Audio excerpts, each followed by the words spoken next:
Still the Place with Laura Layton, Courtney Thorne-Smith, and Daphne Zuniga, an iHeartRadio podcast. Hey guys. Hey everyone. Welcome to our recap of Still the Place. Yes. back for another recap.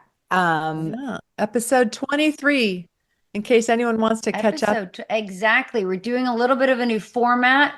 Laura's going to give us an overview of the show, and then we're going to just get into the nitty-gritty and storytelling, which is all of our favorite parts. So Laura, tell us a little bit about episode 23 of Melrose Place. Yeah, so episode 23, My New Partner is the title. It was directed by Richard Lang and it was written by Frank South. And this episode, we don't see all of our characters. We really focus on Allison and Billy and Amanda, and Keith shows up and Jake and Joe heat up. And what happens is Allison learns that Amanda is definitely going to be dating Billy, and she is confused about that and wants to confront her feelings about the relationship with Billy. And so they make a plan to have the conversation about their own relationship. And it's confusing because when Allison gets a flower delivery, it turns out it's from Keith, and it doesn't say who it's from. So she's in front of Amanda saying, oh, it must be from Billy because, we decide to talk about our relationship. And it's not long stem roses from Billy. Oh, so sad. But clearly Allison assumes it is. And so it's heartbreaking because Keith comes back into her life and she decides to sort of let him back in after all because so annoying. And then they have a fabulous dinner party where they invite Amanda and Billy over. Yeah, it's not the most fun to watch. I'm not really happy seeing her go back with Keith. Yeah, not at all. At the same time, Jake and Joe are having this fabulous relationship, and he's telling Joe how happy he is being with her, but he's sort of struggling for money. His job disappears. That motorcycle shop is going under. So this episode is about him trying to come up with the money to take over the motorcycle shop, and he can't get a loan at the bank, while at the same time Joe's getting a divorce settlement that her first inclination is to turn down. Yeah, but she ends up offering this divorce settlement as hey, I can give you the money for a down payment on the shop, and they end up deciding by the end of the episode to go into business together for the motorcycle. Yes. Oh, and I didn't say this, but I just want to say my very favorite last thing is they're toasting champagne in the shop that he bought with the money that she gave him for the down payment. And they're toasting champagne, and as she's drinking, Jake goes, "So you're a silent partner, right?" She's like, "Yeah, we'll see. As silent as can be." Now, if you could just be a fly on the wall with my husband and I, he knows I can't be silent about anything, and I just, ooh, where is this partnership going to go? Do you think that was scripted, or do you think that was the line? I don't know. It's a good question. As silent as can be. Well, it was a very cute episode for Jake and Joe, and the Amanda and Billy relationship kind of turned into a thing. And by the end of that episode, they're in bed together. Yeah. Oh man, if we could just not bring that up, that would be great. Well, there's so much to talk about inside the scenes of this episode. Just so good. Yeah. All right, let's can't even wait. All right. Let's go. You first. First, I want to say, as the woman who played Allison's bestie, I just want to say I'm so sorry, but Billy and Amanda are so cute together. I'm so sorry. Get your shit together soon, because the ice skating, and then, at the end when she's on top of him, you're with a woman now. I'm like, this makes sense. And I was like, oh, I can't be. I know. I was thinking in the beginning, they have their first kiss, and I'm like, good for you, Andrew, because his mouth is closed and it's a very chaste kiss. But at the end, when she's in the lingerie, I'm like, oh my God, they're really kissing. I know, but you know what I thought, Court? Apparently, Andrew noticed too how beautiful Heather is by the end of the episode. Yes, but you know what I thought? I thought that 8-pack that she climbed on, that was work. That was like your 9 to 5. Courtney gets to go home to that after hours. That's what I thought. Well, I did 30 years ago. Now, not so Oh much. yeah. Now I go home to this 12 pack. I like my Yes. 12 pack now. Awesome. Did you guys notice in the scene that's supposed to be like so sexy with Amanda and Billy, Billy's dialogue is so stupid. Like, don't start a sentence with, well, all the women I've slept with or dated, whatever. Like he starts a sentence that way when he's getting into bed with Amanda, and that's the way he starts a sentence. Do Well, you remember that Woody Allen movie when Diane Weiss says to John Cusack, "Don't yeah, talk, don't just speak. don't It's talk." honestly, that's That's what it is. I wanted Don't Amanda to talk. tell him to shut up and stop saying stupid stuff. All Oh, the I girls thought it I've was very slept with. hot, and I loved how she just pulled his belt out of the pants, and you're just like, "What the hell is she gonna do with?" She like makes this loop, and then she just runs it down. I thought it was great. And I was like, "Wow, we had a really good show back then." They were sexy and adorable. And Allison and Keith are just, I was like, oh, could you stop it? So, Creepy. Keith is the one waiting in shooters when Allison's expecting Billy, and we're all expecting Billy, and it's Keith. And it's like, oh, It's Keith. so disappointing. And I was so annoyed with Allison. I'm so annoyed. And I remember when the Keith relationship ended, and then they said we're bringing him back for three. And I'm like, come on. Can Allison not have learned anything? And there's this really Yeah. funny line when they were all at dinner. First of all, when Allison says, "Why don't you guys come to dinner tonight?" I'm like, "What?" So they meet at Shooters, and then the next day she's inviting Billy and Amanda to come to dinner. Yeah, Just it like happens fast in the what? house in the So Melrose. wrong, so wrong. And they're sitting at dinner, and Keith is just pontificating and blah, blah, blah, blah, blah. And Amanda goes, I don't mean to offend, but basically she goes, but you're obnoxious and arrogant. And I was like, good Yeah, for and I'm you. too bored and too tired to point out I'm too why. bored and too tired. That was You're too great. boring, and I'm too annoyed to even talk about Right. it. So I felt the same way you did, Daff. I'm like, Billy and Amanda are so cute together, and Keith and Allison are so And I exhausting. And don't you're know, just, is it because I know it's coming? Because I know what a jerk he was before, but I also know what's coming because we've seen this, I know what's happening, but I'm so creeped out by him. It's like the whole time you want to go, oh, you guys, oh, yeah, there should be some conflict. There's no conflict. I don't want him near her, well, like at because all. he cheated on his wife with her. She finally gets out. It's a terrible relationship. Everybody's rolling their eyes. It's keeping her from Billy. Allison finally walks away. He comes back in, just says, I'm divorced now. Didn't you miss me? She goes, yes. And next thing you know, I they're know. kissing and she's inviting Billy and Amanda for dinner. It I wasn't know. earned. And so we're Well, still mad at him for last time, as should Allison be, by the way. She should still be mad at him. she should totally be. And he was a jerk to her at the end. He was obviously like, we're getting the idea that he can't control his temper and he's Yes. He a bad grabs her dude. in shooters. Did you know that? He noticed that he Yeah, grabbed her by the arm again. And I'm just like, Yes. yeah. But what I really saw in this episode for you, Courtney, as Allison, is like that you were reluctant to be in this relationship too. You were just so sad that the Billy thing, like this is what I got from it. That Allison is clearly like Keith is kind of her second choice, but she wants, she feels like, okay, Billy, that ship has sailed. So I guess I take this. That to me just felt so sickening because I could see that that was just the psychology in I Allison's mean, Yeah. I And was going by the lines though. It's like, again, I know what Keith is and I know it's almost like I know, I'm not seeing it for the first time, but I'm just trusting the lines. And I'm thinking, well, maybe she did love him. She did fall in love with him. And maybe she is willing to take him back.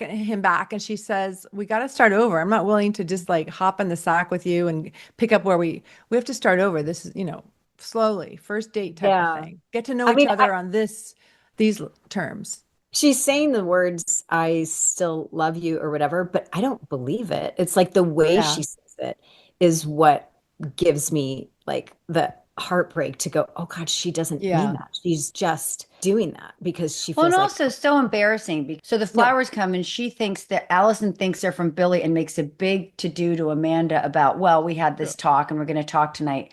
So embarrassing and humiliating. So Yeah. maybe when Keith comes up, it's like, ugh, it's really, it's such a hard thing. And then she says, well, I guess I was just confused. Like I didn't have feelings for you. I guess I just had feelings for Keith and I projected them onto you. So I think right. you're right, Laura. I think that that Yeah. she's trying to make sense of it because it's humiliating to kind of realize she finally likes Billy and then he's clearly into Amanda and how embarrassing to make that big thing Mistake. about, oh, we're talking tonight and then it wasn't even him. I think the dinner thing is, trying to make it work. Okay. Well, maybe we can go on double dates and we'll all get along and I'll be fine with it, because Allison's confused. Allison and Billy, if they weren't so confused, they wouldn't be platonic still. They've been together now for how many episodes? But Yeah. so my point is like maybe she's just trying to make it work. Okay, we can all big one happy family at Yeah, that and I dinner think she party. wants to show Billy, look, we're happy. I'm with Keith. Yep. This is good. You have Yeah. a person and I have a person. Look, this is Yeah. great. Yeah. Yeah. And then he goes, blah, blah, blah. She's so Yeah. horrified. Well, and Allison's yeah, boyfriend's annoying. after the dinner when Billy and Amanda get to go away going, what is she seeing him?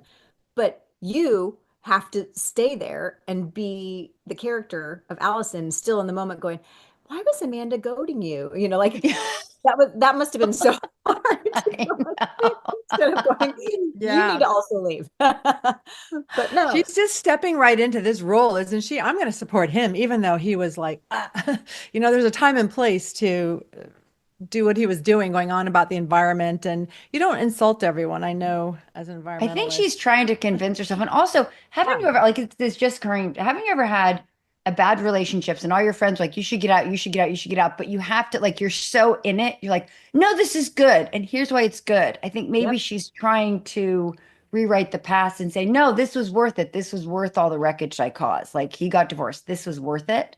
Even though the audience is going, it's really not, sweetie. Like, it's really not. yeah. I mean, I think we've all done that, being in a relationship that, you justify it to yourself, you explain it, and you're like, Yes. oh, this is fine. Well, he's actually this. Yeah, okay, that, but he's also this. And I think we've all done it. And you just see Allison doing that, and it's just so ugh. You know it's bad when you're looking around for people who have it worse. Like, well, it's not that bad. Like, you're like, it's not right. At least it's not that. At least it's not that bad. Just lower the bar. So I want to get back to the Joe Jake storyline, which is so cute. First of all, first scene when Grant comes in those baggy boxers. Grant is being absolutely adorable, and he's talking about how happy he is, how happy he is in his life.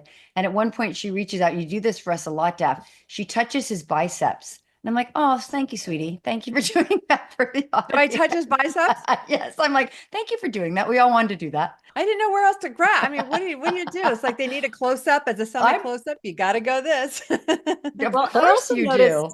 I also Yeah. noticed your hair was so bouncy and amazing upon waking. Curly. It was so curly. I had a short haircut that was growing out, and they used the little red Velcros. Remember the smallest were the Yeah. red ones? And there's like blue and green and whatever.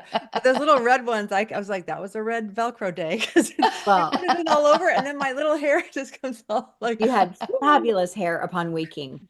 And But I noticed there were two chokers. We need to have a choker count going forward because Melrose will have a lot of women in chokers, those little necklaces. And Joe wore I, two this episode. I It felt did very see your red Melrose Yeah, as that far red as one. It was very cute. as far as the wardrobe, felt very like the Melrose that I remember.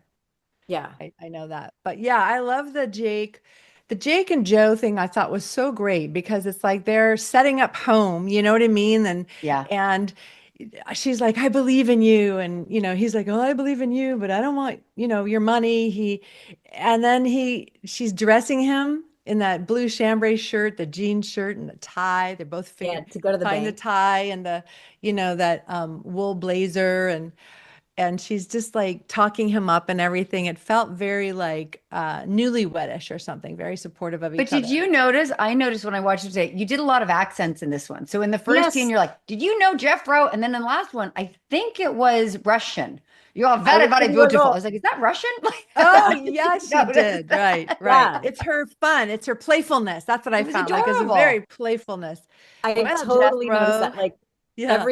every scene you did a little something different and cuteness with it. Yeah. I think for me, it was really nice to see, as I feel back into 30 years ago, feel overall that Jo was so put upon, that she had so much going on at like episode after episode over the 4 years that I was there. So to see her like happy and joyful and literally bouncy, her hair all bouncy, and her just happy with Jake, it's like, oh yeah, hang on to that girl. I was so happy to see it. Hey, Will, do you ever get overwhelmed by how much science happens these days? Constantly. I'm like, there's so much science, I can't keep track of it all. Then it's a good thing our podcast, Part-Time Genius, is counting down the 25 greatest science ideas from the past 25 years. That's right, Mango. We're talking animals. In a paper called, quote, Chickens Prefer Beautiful Humans. Right. This was actually the title of the paper. This. They all discovered that, much like humans, chickens are attracted to symmetrical faces. Got it. We're talking medical miracles. He's an endocrinologist who found a way to stimulate insulin-producing cells using, wait for it, the saliva of a Gila monster. There's no way to make that not sound crazy. We even talked to some of the experts behind these breakthroughs. It's a week full of fact-packed stories you won't want to miss. So listen to the Part-Time Genius countdown of the 25 greatest science ideas of the past 25 years. Starting Monday, March 3rd on the iHeartRadio app, Apple Podcasts, or wherever you get your podcasts. Have you ever wished for a change but weren't sure how to make it? Maybe you feel stuck in a job or a place or a relationship. Join me, Emily Tish Sussman, over on She Pivots, where I explore the inspiring pivots of women, dig deeper into the personal reasons behind them, and leave you with the inspiration you need to make your next pivot. Every Wednesday, I sit down with women like Kamala Harris, Vanessa Hudgens, and armchair expert host Monica Padman. This March, we are continuing to uplift women in honor of Women's History Month with episodes from powerhouse Governor Gretchen Whitmer. I fell in love with public policy, and that's kind of when I pivoted. Then later, we dive into the rise of women's sports to learn how leaders like sports investor Carolyn Tish Blodgett and former Gotham FC champion turned coach Michelle Betos are shaping the industry. Come join us and listen to She Pivots on the iHeartRadio app, Apple Podcasts, or wherever you get your podcasts. Hi, I'm Bob Pittman, Chairman and CEO of iHeartMedia. I'm excited to introduce a brand new season of my podcast, Math and Magic: Stories from the Frontiers of Marketing. I'm having conversations with some interesting folks across a wide range of industries to hear how they reached the top of their fields and the lessons they learned along the way that everyone can use. I'll be joined by innovative leaders like Chairman and CEO of Health Beauty, Tarang Amin. The way I approach risk is constantly try things and actually make it okay to fail. I'm sitting down with legendary singer-songwriter and philanthropist Jewel. I wanted a way to do something that I loved for the rest of my life. We're also hearing how leaders brought their businesses out of unprecedented times, like Stefan Bancel, CEO of Moderna. It becomes a human decision to decide to throw by the window your business strategy and to do what you think is the right thing for the world. Join me as we uncover innovations in data and analytics, the math, and the ever-important creative spark, the magic. Listen to Math and Magic: Stories from the Frontiers of Marketing on the iHeartRadio app, Apple Podcasts, or wherever you get your podcast. When I smoke weed, I get lost in the music. I like to isolate each instrument. The rhythmic bass, the harmonies on the piano, the sticky melody. Hey, careful, babe. There's someone crossing the street. Sorry, I didn't see him there. If you feel different, you drive different. Don't drive high. It's dangerous and illegal everywhere. A message from NHTSA and the Ad Council. The second that they starts talking about the money and she's not going to take it, I'm like, oh, someone's going to need the money. Mm-hmm. And you knew it was going to be Jake, because I love that he said only rich people turn down money. Mm-hmm. And then we go to his garage. Did you notice how much that looked like our production office? Like they didn't even try. Like, yeah, this was like 100%. Out in Santa Clarita. No, that was our production office with the desk. You could see it. A crew truck was in the background of the scene where Rusty's telling Jake that the place has gone under and he can't pay him and it's all over, whatever.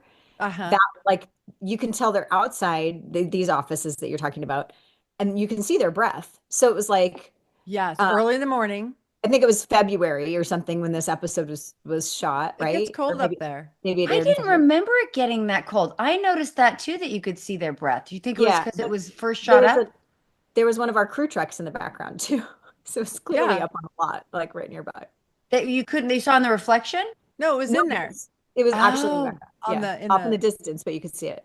But I noticed that about the breath, and I was like, okay, they either want to knock this off quickly, like just like one camera angle, to me, like just bring your bike in front of there, and then move that truck in to hide all of our other props. Let's just do it here. This is fine. Let's hurry up and get it done. Move inside. Oh, there are scenes like that. But yeah, but I the reason that she turned it down, I mean, watching it, I was going, $50,000. They could really use that. That could really be. I could use that right now. Yeah, it would be great. Somebody calls me and wants Wouldn't it be great? That would be great. I will not be angry. And it was 1992, or three. So how much was that, Court? Hold on, let me do the math. Carry on. Like let me do the math. Hold on. Probably 75 grand. They both really needed the money. But you really just go, what she went through with that family that's very controlling and very, New York family, it's all quid pro quo. You're going to come to my benefit. You're essentially buying it. I'm buying a ticket to yours. Like, there's no free lunches. And she knows that because she lived it. So the price must have been much higher than the 50 grand that she was offered. And she also knows how much they really have, probably. So in the scheme of things, it wasn't that much. And she probably just felt like, anyway, it was an emotional response. But I think she changes her mind and she says, but wait till you hear this, Steph. It's $112,000 in today's dollars. What? Well, so now we're all mad at Joe. Yeah, 112,000. Given that, like, Jake's reaction, I thought was fairly calm and tempered. And said, what the heck are you fairly doing? Calm? He just turned down over 100 grand. And he's like, okay, yeah. Yeah, that is calm. All right. How about inflation? That's incredible. That's it. Well, having gone to the market yesterday, I can attest to the fact that things are insanely expensive right now. Can you believe it when you go to the market and you expect it to be whatever it used to be? And it is crazy. But we don't have to go down that road. Okay, let's not get into the depression of today. This is an escape for people. Let's go back to the hell of Melrose Place characters. Let's talk about the early 90s. By the way, thinking about this time in 1993 and what was going on, like The Bodyguard, right? Had just come out in the movie. Huge movie. Whitney Houston, and Whitney Houston's song "I Will Always Love You" is like the top hit. Like, that's the time that we're talking about. I love it. Just thinking about it. Doesn't seem like that was that long ago, that song, because we all loved that song. I love that song. It's still so like it prominent lasted. And used in like such a iconic. Well, then wasn't it funny? Back to the show, but so when Jake goes to the bank and he looks all nice in his shirt, and they said, like, he tries to get a loan, and they said, we gave out bad loans. I was like, bad loans? Because I think that is 2008, right? But this was back in the 90s. So I don't think I was as aware of that term, that turn as I was in 2008. Like, oh wait, is this like I'm seeing a pattern here? Yeah. Well, he says you have no collateral. He's like, it's my hard work and my business acumen, my business mind. That's not collateral. But having Ben Stein deliver that information. Yeah. Wasn't that interesting? I wanted him to open the scene by like Bueller. I felt like he didn't. I was disappointed, but it was Ferris Bueller. But then when Jake comes back and he's upset and Joe goes to comfort him, he has such a terrible reaction when Joe offers him the money. Right? Like, he has such a huge pride reaction. And she's being so sweet about it. Well, yeah, she obviously had to call back the lawyer and say, okay, twist my arm. I'll take the 50 grand. And wait, and I think in this one, you had a Spanish accent because you're talking about the food. That's 3 accents in one episode. Wait. Well, Yes, right? She had cervezas and... I said it with an accent? Well, you said it. I think so. You said it probably with the proper Taco accent, Tuesday, and yes, I don't know what I said. Okay. I don't know. And then with my New Yorkie thing, like, you maybe you're working with a dialect coach for this episode. I did notice that there was food and drink in every scene with Jake and Joe. Food and drink. And I noticed that he commented on it too. Food was $3, and the beers were $2. Yes. What? Yeah. Big Those Like are spender. 30 So and dinner 20. was $6. Yeah. Oh, Big man. spender. You big spender, you. No wonder you have money to buy him his thing. Yeah. Oh, God. And then did Um, you see Jake's big pleated chinos? yes. I thought that outfit was great. The one with the blazer when he was all put together. But he I still wore loved them. it, but he has the body for flat front chinos. We don't do big pleated pants on. Well, he can get away with it because there's like nothing but hard board there. But yeah, I did notice those. I noticed them on Billy a lot. Those big pleated chinos. I noticed them on Michael. I thought that's just Oh, I think work. Matt was wearing pleated chinos too. Yeah, Or maybe pleated denim. kind of like Yes, the the guy mom. who delivered the flowers was wearing pleated denim. Unbelievable. Pleated denim. That is 90s right there. Pleated Sure. denim. Very poochy. Yeah. Hey, Will. Do you ever get overwhelmed by how much science happens these days? Constantly. I'm like, there's so much science, I can't keep track of it all. Then it's a good thing our podcast, Part-Time Genius, is counting down the 25 greatest science ideas from the past 25 years. That's right, Mango. We're talking animals. In a paper called, quote, Chickens Prefer Beautiful Humans. Right. This was actually Okay. the title of the I like paper. this. They all discovered that, much like humans, chickens are attracted to symmetrical faces. Got it. We're talking medical miracles. He's an endocrinologist who found a way to stimulate insulin-producing cells using, wait for it, the saliva of a Gila monster. There's no way to make that not sound crazy. We even talked to some of the experts behind these breakthroughs. It's a week full of fact-packed stories you won't want to miss. So listen to the Part-Time Genius countdown of the 25 greatest science ideas of the past 25 years. Starting Monday, March 3rd on the iHeartRadio app, Apple Podcasts, or wherever you get your podcasts. Have you ever wished for a change but weren't sure how to make it? Maybe you feel stuck in a job or a place or a relationship. Join me, Emily Tish Sussman, over on She Pivots, where I explore the inspiring pivots of women, dig deeper into the personal reasons behind them, and leave you with the inspiration you need to make your next pivot. Every Wednesday, I sit down with women like Kamala Harris, Vanessa Hudgens, and armchair expert host Monica Padman. This March, we are continuing to uplift women in honor of Women's History Month with episodes from powerhouse Governor Gretchen Whitmer. I fell in love with public policy, and that's kind of when I pivoted. Then later, we dive into the rise of women's sports to learn how leaders like sports investor Carolyn Tish Blodgett and former Gotham FC champion turned coach Michelle Betos are shaping the industry. Come join us and listen to She Pivots on the iHeartRadio app, Apple Podcasts, or wherever you get your podcasts. Hi, I'm Bob Pittman, Chairman and CEO of iHeartMedia. I'm excited to introduce a brand new season of my podcast, Math and Magic, Stories from the Frontiers of Marketing.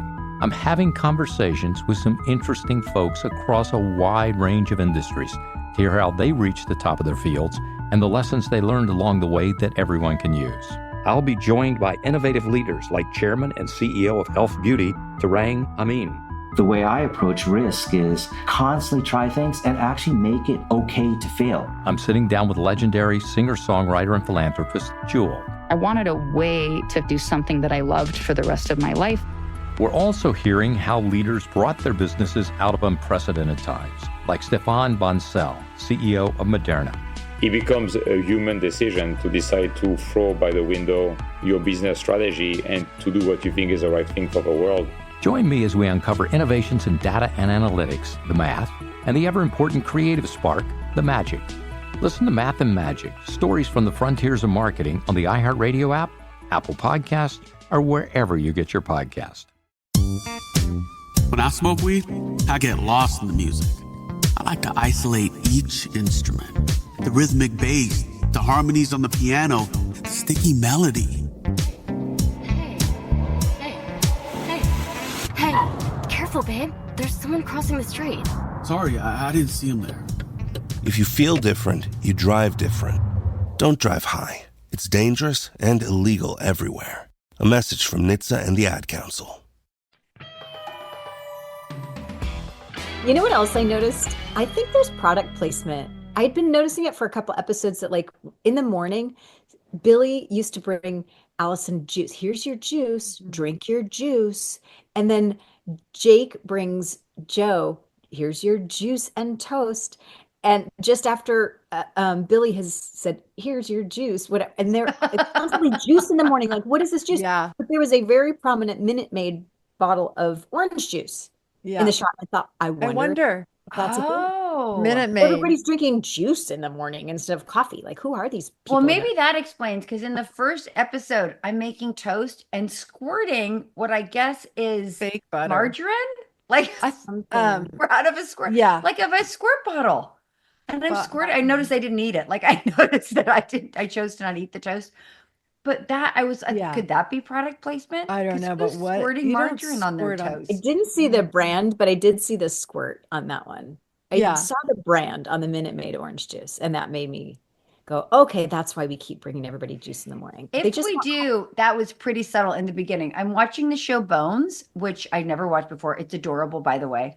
And the product placement on that is so hilarious. Like she drives a Prius and she'll say, oh, let me put it into my GPS. I can do it with just my voice. And he'll go, what's that? She goes, oh, that's my automatic parallel parking button. Like it's that overt. The Prius has it. Like, wow. Oh my God. That's so funny. Right? When did that air? Is that a 2000s Bones? Yeah. I think so. It's actually adorable. So I never watched it before because people sort of made fun of it, but I think it's really, really a cute show. So I highly recommend it. And if you want to ride a Prius, then you'll see if you're looking for a Prius, you'll see all the things that Prius can do by watching the show. Starting to get ads for it at that time. Because they advertise it overtly. I love my Prius. I remember them talking about it a little bit. Remember, because this was the time of Seinfeld and they were always talking about Snapple. And I do remember we had some product placement and it was a big debate at the time if that was okay, but it really brought money in. I remember like whenever there was product placement for foods at craft service, they would just have a whole like a whole cooler of Snapples or a whole thing of whatever, and like all the same thing. And you're like, well, they must have gotten this for free. They get boxes of it for free. And then they put it in the cupboards and stuff. Even if you don't that must have been the beginning of it.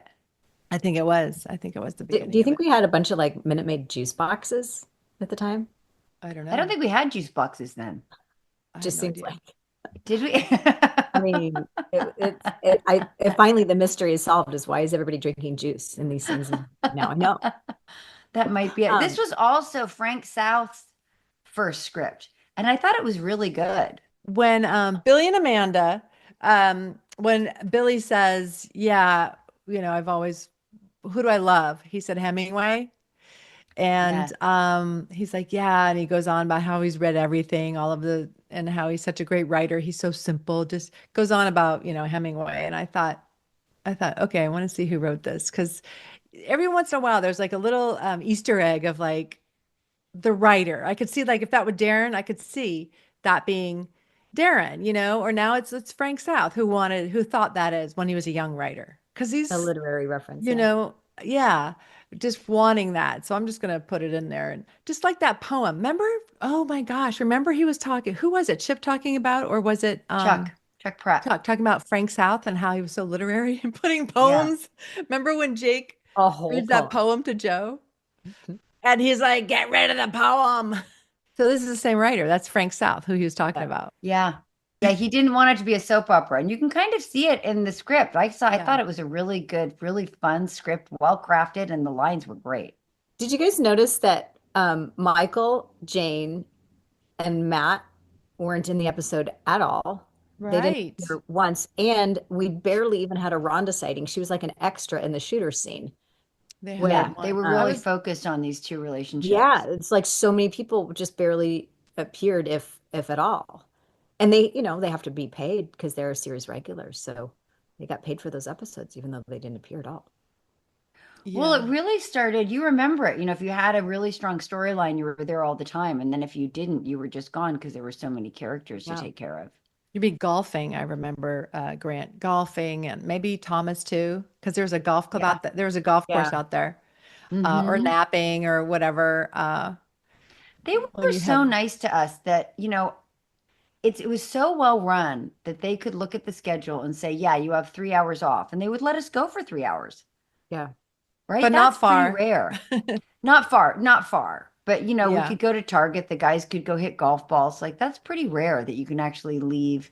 Because, you work on a soundstage. Usually you're there all day. Mm-hmm. right? Maybe you can go to the little company store, but that's it. I just remember Chip like, okay, we'll let you go, but he cut it very closely, like very short.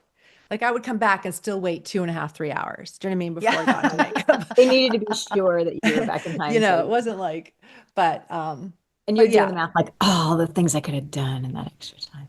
Yeah, but just hard to keep the 10 of us or however many of us were like at hand and ready to go. Because sometimes they have to switch something around, It's a for weird some thing. I reason. remember working that schedule and thinking about like, how would that work when you had kids? Because you'd get there at 6, and whether you had a lot to do that day or not, you'd be there till like sometimes you have scenes in between. So you get there at 6 a.m., you'd get home at 8 a.m. And I remember thinking, man, if you had to be somewhere, like I was young, I didn't have any real responsibilities. How would that feel? Right? Like, and I remember after I had my son and I got offered a couple of episodics, which is what this is, episodics. And I thought, no, because if I left the house at 6 and I was waiting around for 6 hours during the day and I was missing time with my kid, I would lose my mind. Right? Did you work on episodic after you had kids, Laura? Only a little, and it's just everything changes after you've had kids and how you look at your time and how you spend Did your you time. guys ever bring your kids or babies when they were very young to set and have someone there with you in Yeah, like in I your was trailer? working on According to Jim when I had Jack, and it was great. It was a sitcom, right? So sitcom actors are very humane.